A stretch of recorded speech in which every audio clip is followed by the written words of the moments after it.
Mom, I only have 11 emotions. You idiot, you have 11 million. You can finally make your father and I rich. We only have 100 emotions every year.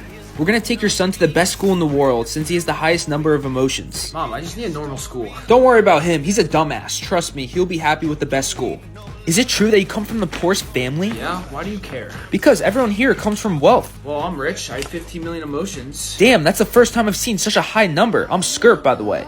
You changed a lot, what's wrong? I'm fine, why? Well, you don't show any emotions anymore. You used to smile all the time. I'm not trying to waste them. I gotta save up. Should we tell him? It's so bad though. Yeah, tell me. Well, as soon as her brother died, she lost all of her emotions. I'm home. What? Where did the 5 million emotions go? I took some and gave it to your brother. You weren't using them. Why would you do that? He has a lot already. Today we can celebrate the Emotions Exchange Day. Haven't you changed your mind about giving your emotions to I her? haven't, but my mom took a few. So choose a person to give your emotions to, but be very careful. You can only do this every 10 years. I don't need them. Too late. I'm giving you 10 million. What? No. What happened? My mom. She did it again.